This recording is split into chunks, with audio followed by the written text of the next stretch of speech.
Welcome to this week's City View. Last time we spoke, we were preparing for the storm, and this week we're talking about the storm, or the aftermath of the storm. So first of all, I want to thank all the public employees who worked so hard, along with a lot of outside contractors, outside vendors, who kept the streets open and plowed so that public safety vehicles and people could get through. But also there's a lot of other aspects to the storm, particularly when we deal with coastal surges and tides. So certainly our public buildings department was involved in protecting the buildings, water department doing pumping, and sewer department assisting. You name it, every department pretty much chipped in and helped out. So we're grateful for everyone coming together. We did receive a fair amount of snow, as you know. I am proud of the work that was done. I think the streets were in real good shape overall. There's always spotty issues for various reasons, but overall I thought that was, we had a city that was in very, very good shape. In fact, I heard from a lot of people from around the South Shore that once they hit Quincy, the streets were black. They said it was the best they had seen. So I know that those folks that you shovel in your driveways out aren't happy when the plow comes by, but it's a necessary thing for us to keep the streets wide, particularly the early storm of the winter when we're going to have that sub-freezing temperatures coming right after the storm. Had we not gotten back curb to curb, we had snow afterward, we'd have cow paths on all the side streets. We can't have that with our public safety concerns. So again, thank you to everybody that was involved. I'm truly grateful. And today I'm being joined by one of our department heads. Actually, a number of years ago, we created a new department called Public Buildings. The public buildings used to fall under the Department of Public Works, but there was no real workforce assigned to it. You had a few people here and there.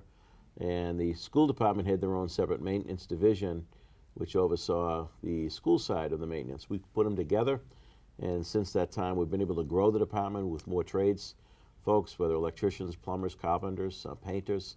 The city has significant capital assets in their public buildings.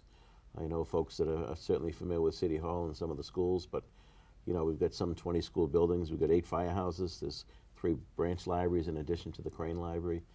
Park Department has buildings. DPW has buildings. And of course, I think the biggest building we have is Quincy High School. And then the smallest one is probably the restrooms up at Pageant Field. But there's a lot of structures that we maintain. And so we've got a very good department, a lot of great people in it. And Paul Hines is our Commissioner of the Public Buildings. And welcome to the show, Paul. Thank you, Mr. Mayor. This is probably a first for you. It is. Oh, going to make you famous. In this format. Well, Paul's done an incredible job for us along with his team. People have probably no true understanding of all that entails. So before we talk about the storm a little bit, maybe talk a little bit about your department and some of the stuff day to day that you guys deal with on a regular basis. Okay. The Mayor touched on it a bit with regard to the number of buildings that the department is responsible for.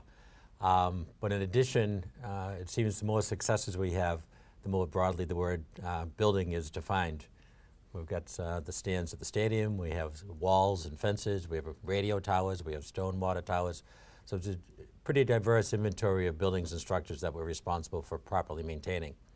And through the Mayor's efforts and the support of the City Council, we've been increasing funding, and we had a significant piece of the capital improvement plan recently that allow us to address some of the long-term deferred maintenance and repairs that are desperately needed. And there's a lot more to be done. But as the Mayor also alluded to, there's a great team of tradespeople that are in the department, full-time city employees. And that helps us to address many of the needs of the buildings in a much more timely manner and significantly less expensive than if everything had to be put out to contract. The city is subject to prevailing wages and many of the procurement laws. And although they're necessary and there's reasons for them, they do somewhat hamstring your ability to get things done in a timely way. So with the in-house team, we're able to react more quickly and to respond, and it also gives a great degree of consistency and care. A couple years back, the positions of HVAC technician and repairman were created and funded, and now we have Dave Scott and Brian Dunn. They are incredible assets to the city, well worth the investment in them. So now if you go to a building and there's an issue with the heat or the ventilation, they have a history, their own history and knowledge of that building and its problems and its concerns and what the likely causes are. And they're trained in the field so that they can manipulate the systems. And correct. And they come from a vast background. Brian was a Mass Maritime grad. Dave was in the corporate world at Stop and Shop facilities management for a number of years. So they go into a building and they can address it almost immediately. Whereas if you're calling in an outside contractor for the HVAC materials or jobs, they have to stand back and assess and try to figure out the system, what the possible problems might be. They have no back history. So there's a lot of wasted cost while they're learning and relearning. Quite often you didn't have the same technician come out. You're touching on Dave and Brian, and I know there's electricians, carpenters, plumbers, and painters, but also part of that team. I know obviously you head up the group.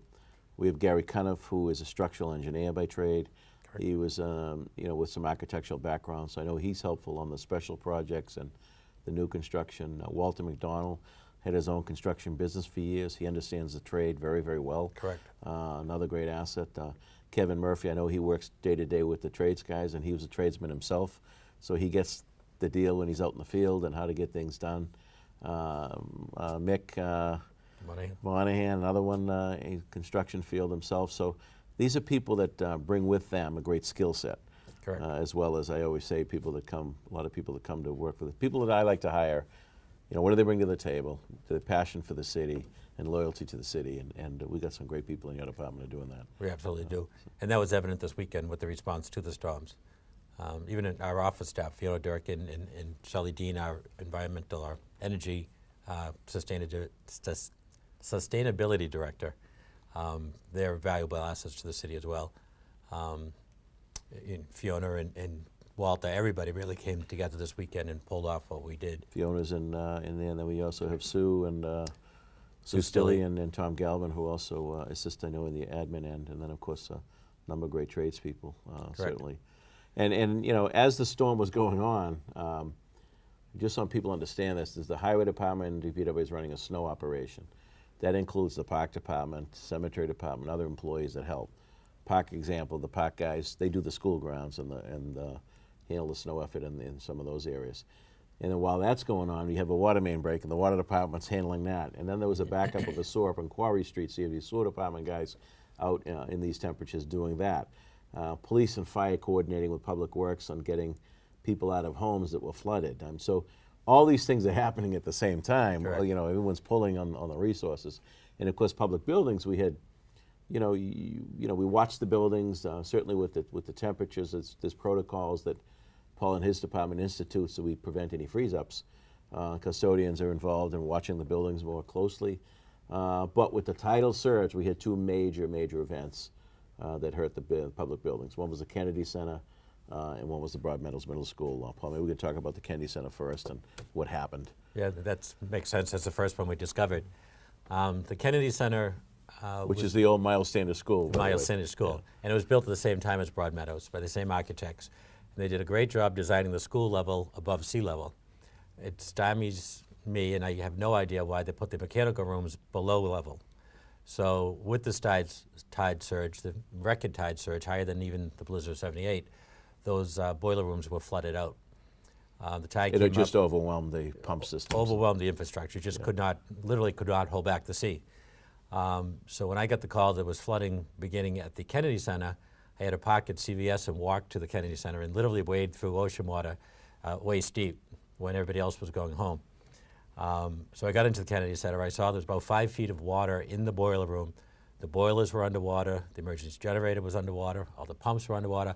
The complete heating plant was lost. And I just said, my God, what are we going to do? This is terrible. So I spoke with Tony Modero. They had a history of a loss of a boiler plant. Tony, by the way, is the head of the plumbers. The plumbing division of the maintenance department. He had history of a loss of a boiler at Sterling Middle School for other reasons. He suggested we call them, and thank God he did. Wilkinson was very responsive. I called them, and they were dispatching an 18-wheeler in which there's a commercial hot water boiler that you tie into your system and you temporarily operate your heating systems. So I immediately called them. They were on their way to the Kennedy Center when I received a phone call about the Broad Meadows Middle School. So I waded back through the water, and drove to Broad Meadows, and as bad as I thought the Kennedy Center was, the Broad Meadows was 10 times as worse. But for the same unknown reason, the electric vault and all the electrical distribution system for that building is below the building, under sea level.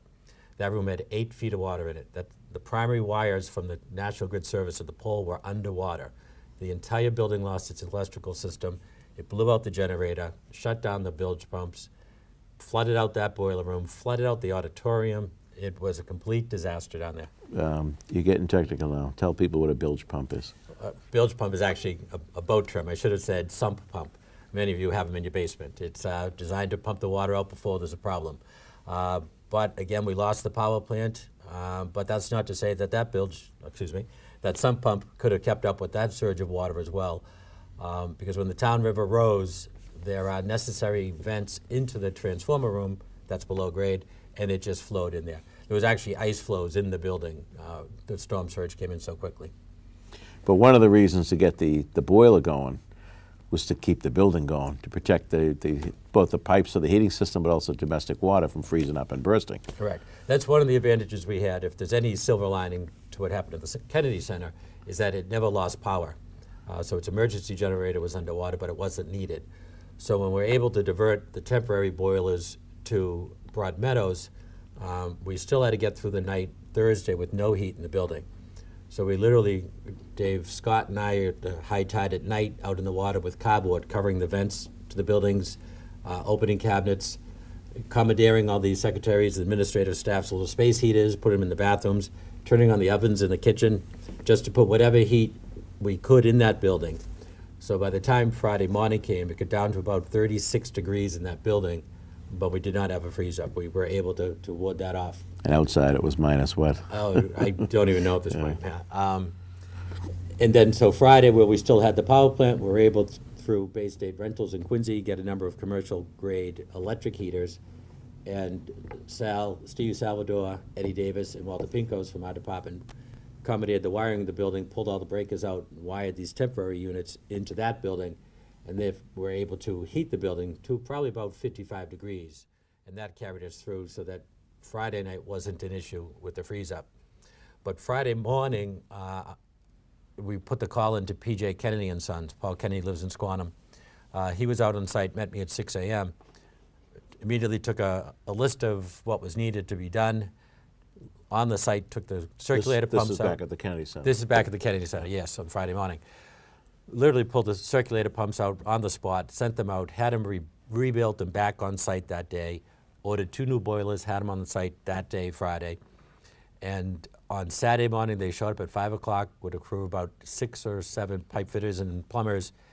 And by 9 o'clock Saturday night, had the new boiler plant installed, running and heating the building, and 6 feet above the floor of the room, so 2 feet above the flood level.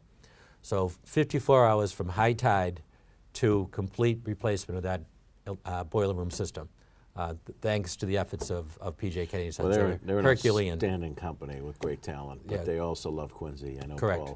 Paul's dad was very involved for many years till his passing this past year, and Right. Paul and his family live in Squantum. I know his brother Mark is a lieutenant in the police department, so they love the city as well. So, Right. but you know, it's just as easy. They could be home with their families, Absolutely. and they're out working. And I know I want to certainly give credit to the Pipe Fitters Union and the Plumbers Union. These guys are very, very talented. They're really Correct. excellent in their craft. They definitely proved their mettle that day. Yeah. So that it just, the 54 hours from flood to complete is amazing. Let's stay at the Kennedy Center for a second, because I know we've chatted quite a bit during the last week or so.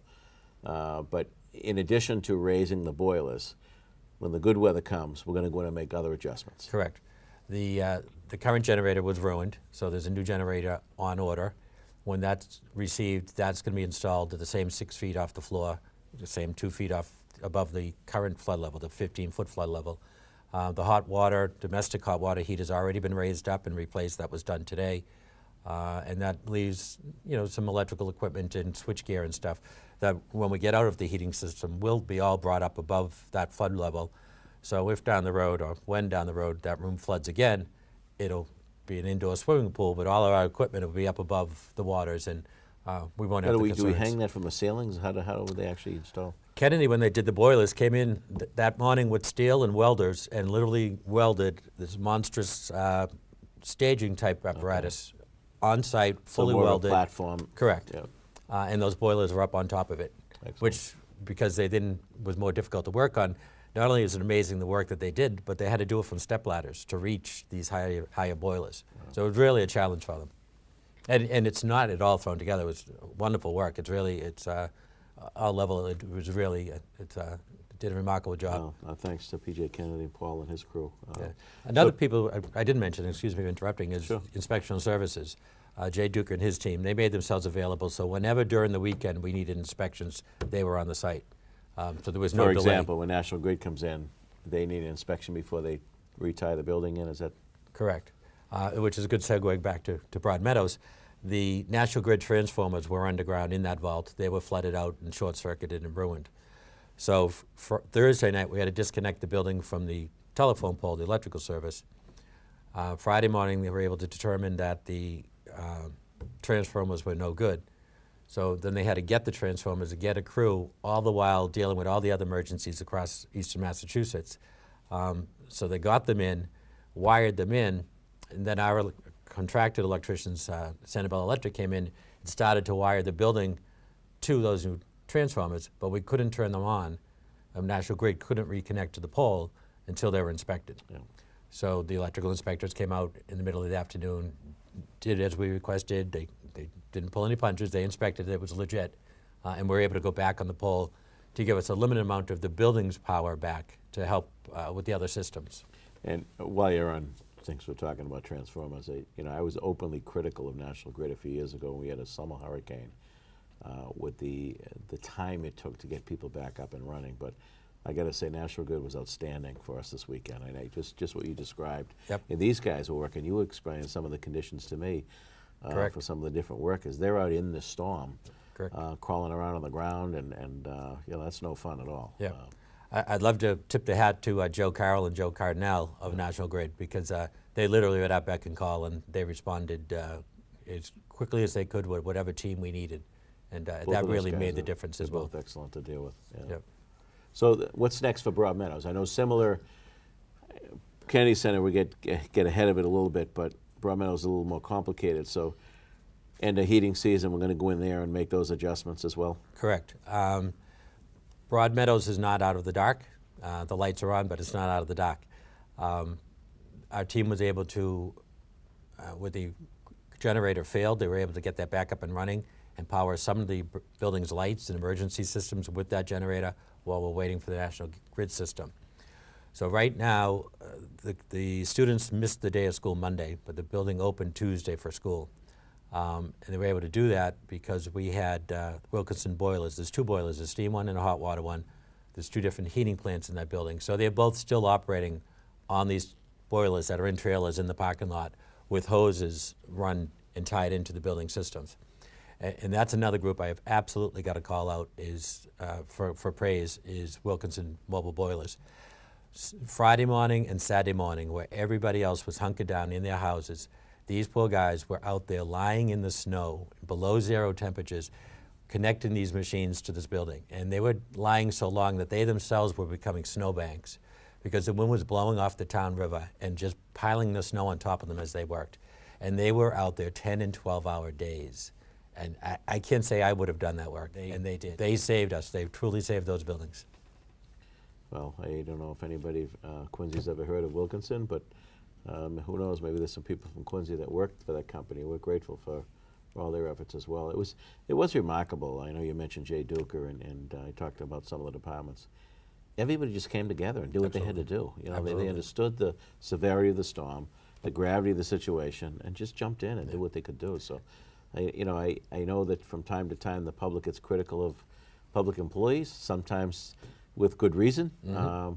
But I just can't say enough about all our public employees this past storm and weekend, all the effort that went into keeping everything going. So, again, thank you to everybody on that. It actually brought out the best in so many of them. I've seen it. We work with them on a daily basis, but they really stepped up. We have like Brent Campbell from now T-Pal and Rich, the electrician in there. Same thing. The temporary boilers had to be run off of temporary generators because there was no power. So we had emergency management generator brought in, and we ordered a backup just in case. And I'm glad that we did because it was so cold out overnight that the diesel fuel in the generators gelled, and they would shut down the heat to the buildings. Brian you need a Dunn. generator with a heater for the generator. Yeah, exactly. It's when does it stop? Brad Smith, Brian Dunn, Brent, Rich, they're out there at 3:30 in the morning and 5 degrees below zero with that wind chill factor, changing from one generator to the other. And it was just, you couldn't ask somebody to do that, and they just stepped up and went out and did it. And I had a conversation with the director of the school building authority the other day, Jack McCarthy, and we're applying for some emergency funding. Hopefully, we're going to get some help for the new boilers, at the right time. So, so we had Catherine Logan involved in getting through DCAM, the necessary paperwork to declare the emergency. So there's so much to this stuff. Correct. But back to Broad Meadows. Now, come the end of heating season, we got some big plans to get those boilers and mechanics and whatever mechanisms out of the same thing as we did the Kennedy Center, out of the floodplain. Correct. With the Broad Meadows, we don't want to keep operating on the temporary boilers because we're filling with oil every day, and it's a great system, but it's not something you want to rely on permanently. Right. So we have ordered 2 new boilers for Broad Meadows that are going to be installed over this weekend for the permanent heat replacement and repair. But in order to expedite them and get them in, they have to be down at the level that they were.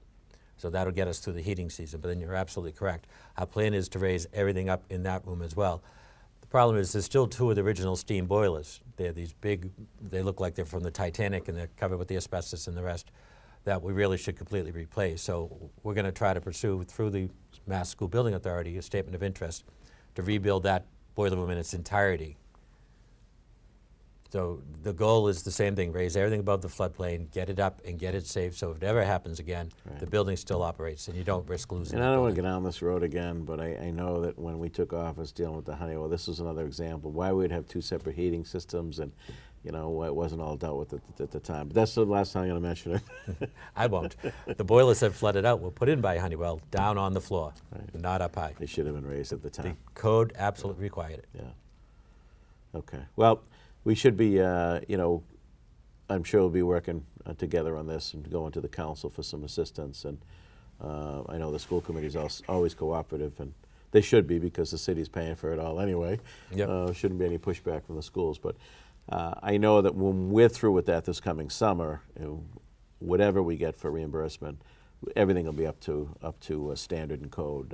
Yes. If this is the time, let's Correct. get rid of those old boilers, get rid of the asbestos, clean it all up, and make the necessary changes. Sometimes some good comes out of a bad situation. Do it once, do it right. That's right. That's always been my philosophy. So, well, Paul, I appreciate all you do, and I know I've asked you to convey it to the guys. I've seen some of them out and about.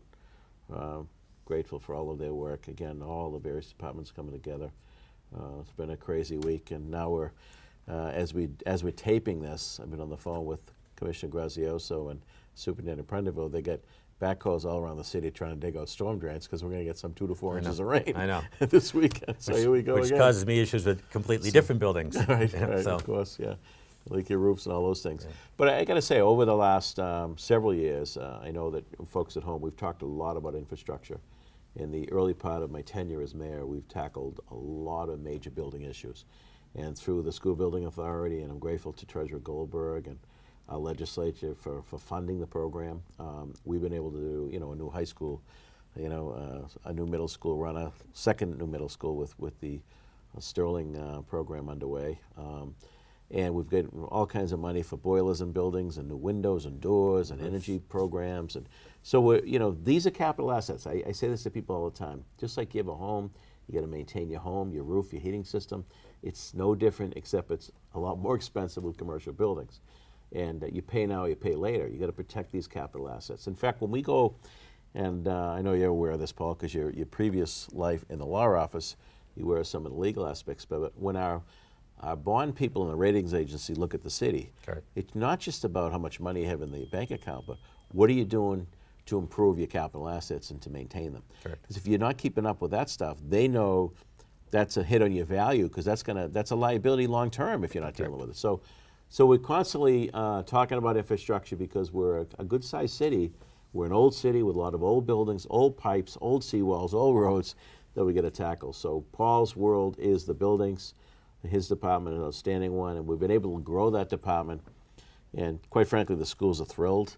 I know the superintendent talks about, school committee members, they're very happy, because under the old days, the maintenance department was part of the school budget. So it was in competition with the classroom for funding. Correct. So every time there was a cut, they went to the maintenance first, make that cut, to save a teacher. And I understand that, but by getting it out of competition for dollars for the classroom, we've been able to grow the department.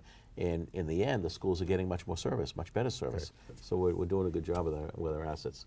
So I'd just like to wrap up. I want to congratulate, I know the other night the City Council had their swearing-in ceremony. Brad Kroll has been selected by his colleagues to become the council president. I look forward to working with Brad and the rest of the council. Of course, a special welcome to Dave McCarthy and Ann Mahoney as the two newest members.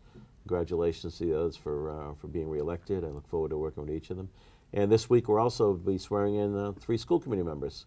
Emily Lebo returns, and she'll be supposed to be selected. She has the votes to become the vice chairman of the school committee, and certainly welcome former city councilor Doug Guttrow, and we have a newcomer, Anthony Andronico, as the 3 new elected school committees. So welcome. We have a great city, a great community, and one of the reasons we're effective is we work well together. Look forward to working with all of you, my colleagues in government. Thank you again, Paul, and for those folks watching, I'll see you again next week on City View. Thank you.